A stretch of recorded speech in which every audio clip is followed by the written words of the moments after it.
Sherrod, your main man, Marcus Smart, got himself in a little bit of trouble. I know. I know.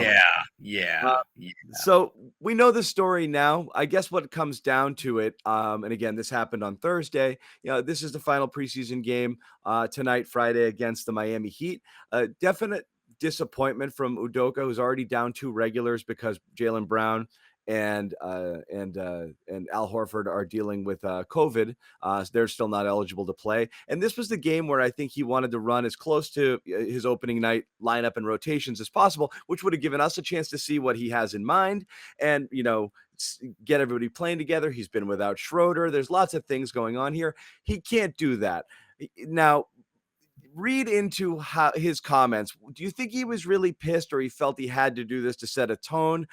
How do you think Ime felt about the decision to miss Marcus Smart? And for those who don't know the details, he missed the flight to Orlando, and that's why he got suspended for tonight's preseason finale. Your thoughts on just how Ime felt about this whole thing? I think it was more about setting a tone than Okay. him being overly angry or pissed at Marcus. Because when you think about this, that we're talking about a preseason game, which when we get to like December, January, February, March, no one is going to remember that Marcus Smart was suspended for the last preseason games. But for Udoka, this again, it makes it absolutely clear to these guys that he's a different kind of disciplinarian than Brad Stevens. He's much more straight, no chaser. This is how it's going to be. These are the team rules, and if you violate the team rules, you're going to be dealt with, and it's going to be done in a way that the public is going to know that you're dealt with, but they're not necessarily going to know all the juicy details per se. You think Brad does not suspend him? I don't think he does.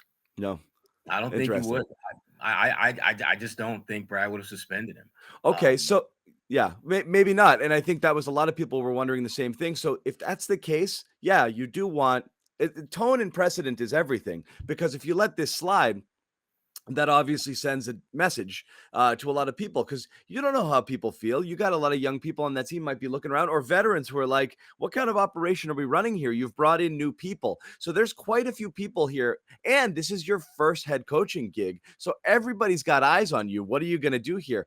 And it's not a perfect thing because you don't know. Did the players in that locker room want him to get suspended because they're like, yeah, you better show them, that that's not cool. Or were they like, let it go, Ime. I'm not really sure. I totally agree with Ime's handling of this, I'm glad that he did it, and I wonder whether Brad would have.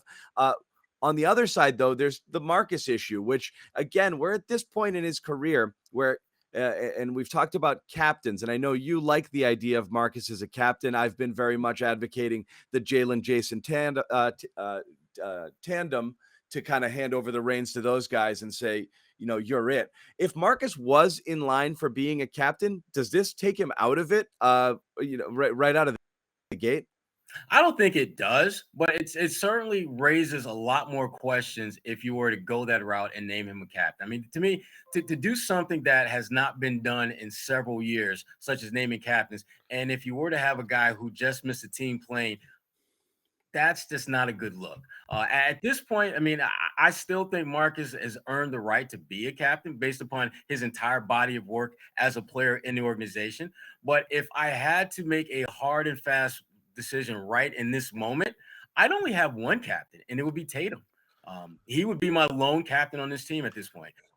Someone who I think, has had to deal with a lot of adversity. He's had to deal with the pressure of being the face of the organization, which he is right now.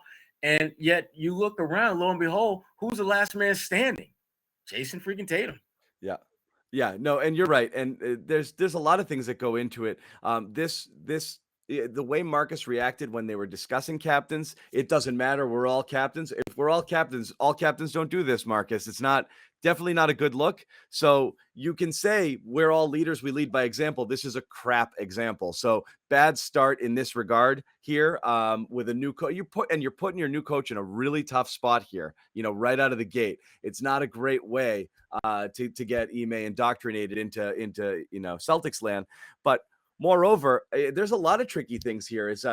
can you name a captain who's unvaccinated? We don't know who is or isn't. Is that a problem? You might have somebody who might be missing more time because of different things in the rules. If they can't be around the team as much because not being a vaccinated player, and we don't know who is or isn't. I'm not going to assume anything here, but there's probably a lot of things that go into that decision. As far as Marcus alone is concerned here, yeah, I think, you know, this is stuff that we've seen a little too often from him. You'd like it to be clear by now because he's a veteran. He just got paid. He's supposed to be a leader. Definitely not a good look.